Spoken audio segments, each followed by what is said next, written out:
గౌరవించాలి. వస్తు రాణి ఏం చేసింది? రాజు ఆజ్ఞ ఒప్పుకపోగా అని ఉంటది. ఆమె ఒప్పుకోలే. రాజావుడే కట్టలే మరుతాల్ గర్వించింది, పెరుమయోడు కనబట్ట.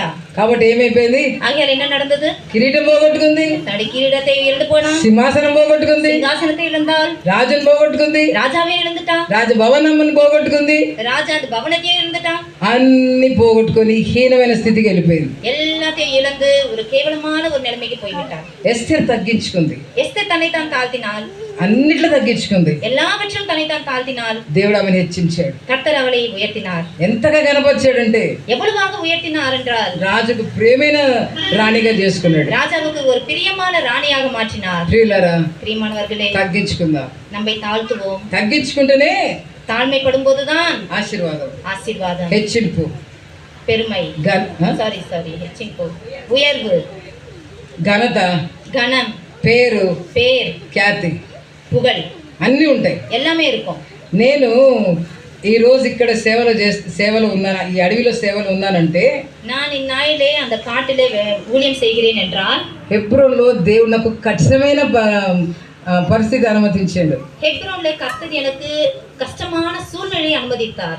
దేవుడితో నాతో మాట్లాడుతున్నాడు. కర్తర్ என்னோடு பேசுறார். నీ సేవ వేరుగా ఉంది, మార్పు ఉంది అన్నాడు. உன்னுடைய ஊழியத்திலே ஒரு மாற்றம் உண்டுன்னு சொன்னார். ఆ విషయం నేను ఆడ పెద్దోళ్ళకు, మా పెద్ద ఆంటీలకు చెప్పుకున్నా.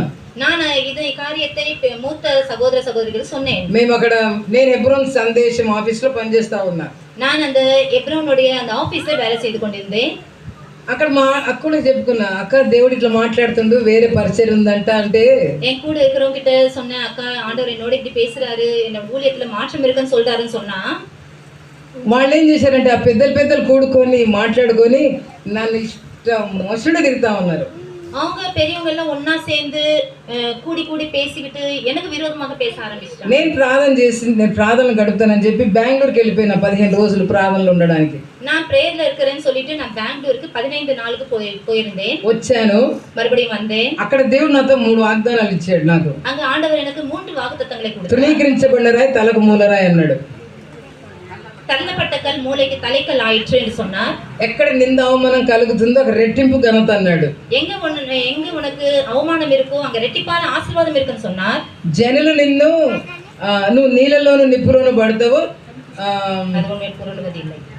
జనులు నీ తల మీదకి ఎక్కుతారు కానీ నీకు సమృద్ధైన చోటికి నేను నడిపిస్తాను అన్నాడు. ஜனங்கள் உன் தலைமையில் ஏறுவார்கள், ஆனால் நான் உன்னை விசாலமான இடத்துக்கு கொண்டு செல்வேன் என்று வாக்குத்தத்தம் பண்ணினார். ఈ 3 వాగ్దానాలతో మళ్ళీ హెబ్రోన్కి వచ్చాను. இந்த 3 வாக்குத்தத்தங்களை பெற்றுக்கொண்டு நான் ஹெப்ரோனுக்கு வந்தேன். వస్తే నా పరిస్థితి దేవుడు ఎరుగు. வந்த என்னுடைய நிலைமை ஆண்டவருக்கு தான் தெரியும். ఎవ్వరు సరిగ్గా మాట్లాడతలేరు, யாரும் என் கூட பேசுறதே இல்ல. ఒక ఆమె వచ్చి చెప్తుంది, ஒருத்தங்க வந்து சொல்றாங்க, నువ్వు లోబడతలేవంట, நீ கீழ்ப்படிது இல்லையா, నువ్వు చాలా గర్విస్తున్నావంట, நீ ரொம்ப பெருமையா இருக்கிறையா, ఎదురు తిరుగుతున్నావంట, எதிர்த்து பேசுறியா, ఏమైంది నీకు, என்னாச்சு உனக்கு? నాకేం కాలేదన్న அப்படி கேட்டாங்க. அப்ப நான் சொன்னேன், எனக்கு ஒண்ணுமே ஆகலையே, நான் நல்லதா இருக்கேன். ఏంటేంటో పుకార్లు వచ్చినాయి, என்னென்னவோ என் மேல் நிந்தையான வார்த்தைகள் வந்தது. 3 నెలలు నాకు పని లేదు, 3 மாதங்கள் எனக்கு வேலை இல்லை. మౌనంగా కూర్చున్నా అనమాట. அமைதியா உட்கார்ந்திருந்தேன்.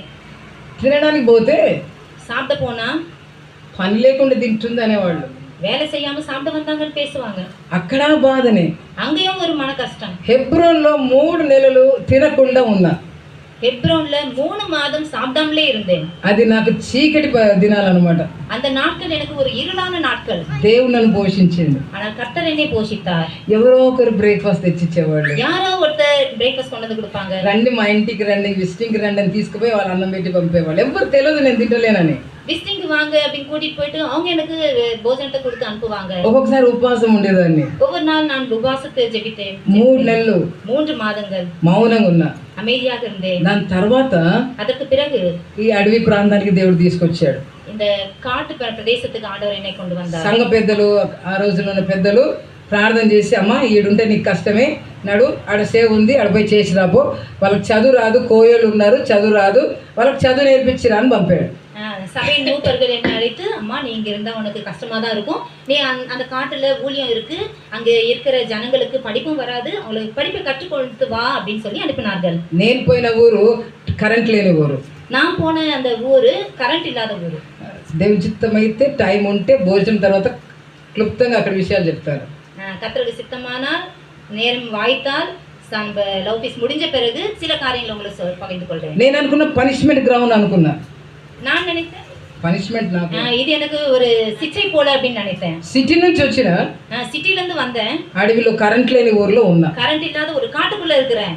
అయితే ஆனால் దేవుడు 25 ఇయర్స్ అక్కడ ఉండడానికి కృపించాడు. கர்த்தர் 25 வருடங்கள் அந்த இடத்துல நான் இருக்க கர்த்தர் எனக்கு கிருபை செய்தார். ఈ రోజు இன்றைய தினத்திலே దేవుడు கர்த்தர் సాక్షార్థంగా దేవుని మహిమ కొరకు అక్కడ పెట్టుకున్నాడు. கர்த்தர் தன்னுடைய சாட்சிக்காக தன்னுடைய மகிமைக்காக என்னை அங்க வைத்து இருக்கிறார். ఆ రోజు నేను ఎదురు తిరిగింటే அந்த நாளை நான் ஒருவேளை எதிர்த்திருந்தால் ఈ రోజు నేను ఏమై ఉండేదాను. இன்றைக்கு நான் என்னவா மாறி இருப்பேன். తగ్గించుకుందాం. நம்மை நாம் தாழ்த்துவோம். ప్రభు తన సమయంలో హెచ్చిస్తాడు. கர்த்தர் குறித்த நேரத்தில் உன்னை உயர்த்துவார். ఆ విధంగా మనల్ని మనం అలంకరించుకుందాం. அப்படியாக நம்மை நாமே அலங்கரிப்போமாக.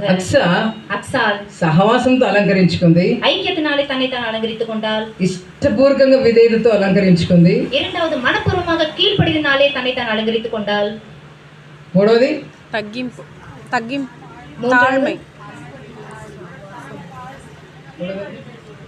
విశ్వాసం. అదే లోబడింది. ఇష్టపూర్వకంగా లోబడింది. మూడోది విశ్వాసంతో అలంకరించుకుంది. విశ్వాసத்தினாலே தன்னை తాను అలంకరిத்துக் கொண்டாள். నాలుగోది మంచి భార్యగా ఉన్నది. ஒரு நல்ல மனைவியாக இருந்தால். ఐదవది తగ్గించుకుంది. தாழ்மையினாலே தன்னை తాను అలంకరిத்துக் கொண்டாள். ఆ విధంగా మనం ఉండడానికి ప్రభు మనకు కూడా సహాయం చేయను గాక. அப்படியாக நாம் இருக்க கர்த்தர் தாமே நமக்கு உதவி செய்வாராக.